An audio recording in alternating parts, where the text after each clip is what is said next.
Hello, I'm Janine Turner, founder of Constituting America. Welcome to our annual academic study. History holds the key to the future. Or as Shakespeare said, perhaps more eloquently, what is past is prologue. This year's study is entitled The Genius of America, A Journey into Our Republic, the study on Alexis De Tocqueville's Democracy in America. In the United States, a man carefully builds a dwelling in which to pass his declining years, and he sells it while the roof is being laid. Alexis de Tocqueville. Today's essay is based on the chapter, How Religious Beliefs at Times Turns the Souls of Americans Toward Immaterial Enjoyments. Volume 2, Part 2, Chapter 15.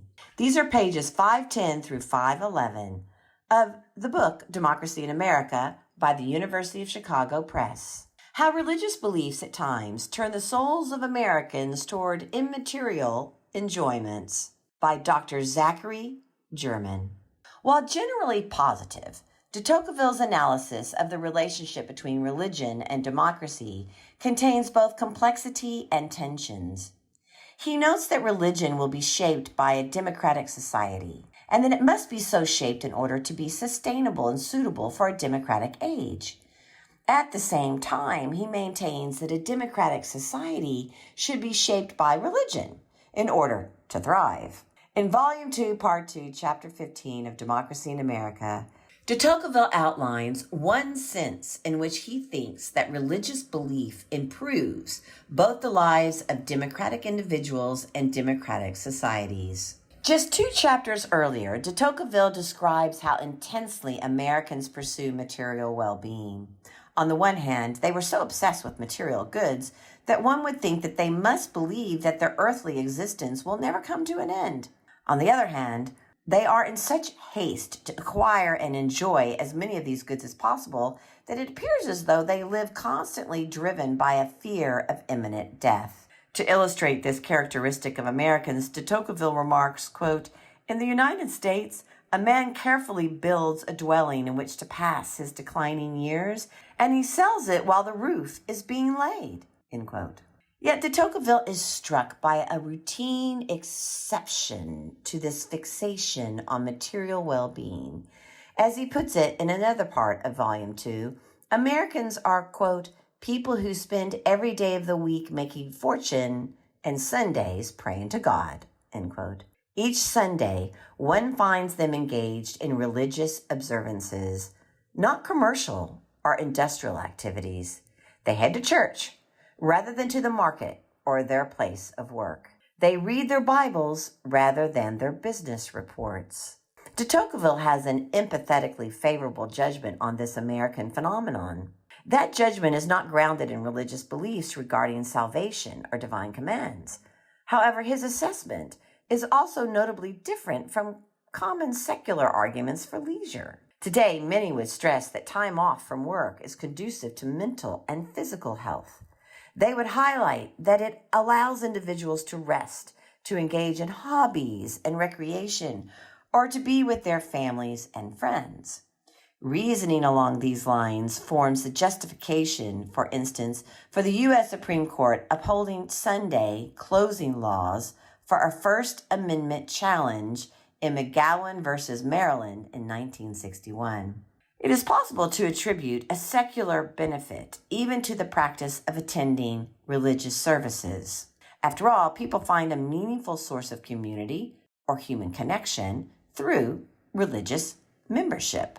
In contrast, it is important to de Tocqueville that Americans do not merely pause commercial and industrial activity on Sundays while participating in some form of community.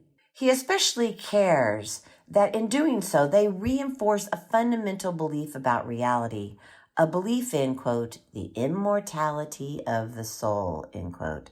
On Sundays, Americans fortify their conviction that they are immortal beings, higher than brutes and more than mere matter. This conviction elevates their souls. De Tocqueville makes the case that the absence of such a belief in a democratic society would lead to the degradation of human beings and to materialistic pursuits characterized by, quote, an insane ardor, end quote. In subsequent chapters, he draws out the economic and political drawbacks of materialism. For the good of individuals and for the good of democratic societies, De Tocqueville urges leaders to make an effort to prevent materialism from taking root.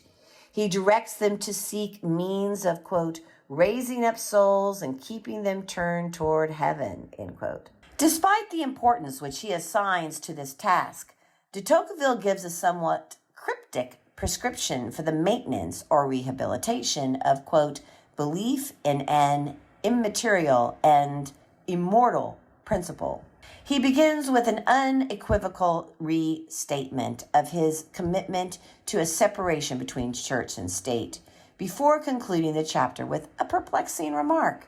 He writes, quote, I believe that the only efficacious means governments can use to put the dogma of the immorality of the soul in honor is to act every day as if they themselves believed it, end quote. In 2024, does commerce screech to a halt on any weekend day? Does the quest for material pleasures take a breather then? Do ennobling beliefs about humanity fend off the impression, quote, that all is nothing but matter, end quote? De Tocqueville prompts us to ask such questions, and he presses us to reflect on what we might learn today from his case for a soul-elevating democratic society. This essay was written by Zachary K. German. Zachary K. German is an assistant professor in the School of Civic and Economic Thought and Leadership at Arizona State University. His research focuses on American political and constitutional thought, along with early modern thought on questions of statesmanship, political culture and civic character, constitutional design, civic education, and politics and religion. He teaches courses on political thought leadership and constitutionalism, largely but not exclusively in the American context. He also contributes to K-12 civic education efforts, including teacher workshops and summer seminars for high school students.